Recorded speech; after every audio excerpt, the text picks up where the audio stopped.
కొడాలి నాని కోటలో కొత్త ప్లాన్. కృష్ణా జిల్లాలో వైఎస్ఆర్ కాంగ్రెస్ పార్టీకి కంచుకోటగా చేయించారు ఆ పార్టీ ఎమ్మెల్యే కొడాలి నాని. అక్కడ ఎమ్మెల్యేగా పార్టీలతో సంబంధం లేకుండా 3 సార్లు ఎమ్మెల్యే అయి హ్యాట్రిక్ సాధించారు కొడాలి నాని. ఆయన తాజాగా వైఎస్ఆర్ కాంగ్రెస్ పార్టీలో యువ నాయకుడిగా దూసుకుపోతున్నారు. జగన్తో సత్సంబంధాలు రాజకీయంగా కొనసాగిస్తూ పార్టీలో మంచి పట్టున్న నాయకుడిగా ఎదుగుతున్నారు. ఇటు తెలుగుదేశంలో 2 సార్లు ఎమ్మెల్యేగా గెలిచిన పార్టీ నుంచి బయటకు వచ్చి వైసీపీలో చేరారు కొడాలి నాని. మున్సిపల్ కౌన్సిల్ నుంచి గుడివాడలో అన్ని గ్రామాల్లో తెలుగుదేశం అధికారం అంచెలంచెలుగా చేజిక్కించుకోవాలి అని ఆలోచించింది. నేరుగా కొడాలి నాని సీఎం చంద్రబాబుపై టార్గెట్ చేసి మాట్లాడడంతో కొడాలి నానిని వచ్చే ఎన్నికల్లో ఎలాగైనా గద్దె దించాలి అనే సంకల్పంతో ఉన్నారు తెలుగుదేశం నాయకులు. మరి ముఖ్యంగా మంత్రి లోకేష్ ఇక్కడ రాజకీయాలు చూస్తున్నారు.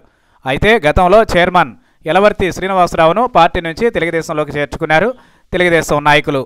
తర్వాత నాని ప్రధాన అనుచరుడు 24వ వార్డు కౌన్సిలర్గా ఉన్న చోరగుడి రవికాంత్ను తెలుగుదేశంలోకి తీసుకున్నారు.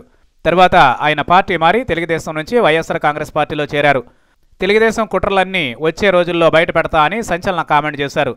దీంతో తెలుగుదేశం నాయకులకు కొత్త భయం పట్టుకుంది. ఇక్కడ వైసీపీ తరఫున ఉన్న కొడాలి నానిని ఎదుర్కొనేందుకు తెలుగుదేశం తరఫున పాతవారికి సీటు ఇవ్వడం అనవసరమని చంద్రబాబు భావిస్తున్నారట. అందుకే ఇక్కడ తెలుగుదేశం తరఫున కొత్తగా లోకేష్ను కానీ బాలయ్యను కానీ తీసుకురావాలని ఇక్కడి నుంచి పోటీ చేయించాలని కొత్తగా పరిశీలిస్తున్నారని తెలుస్తోంది. అందుకే గుడివాడలో వీరి విజయ అవకాశాలపై సర్వే చేయించాలని అనుకుంటున్నారట.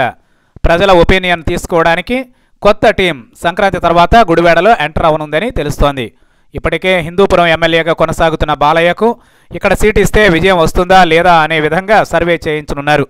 అయితే ఈ విషయం బయటకు రాకుండా తెలుగుదేశం నేతలు జాగ్రత్తలు తీసుకుంటున్నారు. దీనిపై నాని అభిమానులు స్థానిక వైసీపీ నాయకులు మాత్రం మరోసారి నాని విజయం ఇక్కడ నల్లేరుపై నడకే అంటున్నారు. మరి చూడాలి కొత్త సర్వే ఫలితం ఎలా ఉండబోతోందో.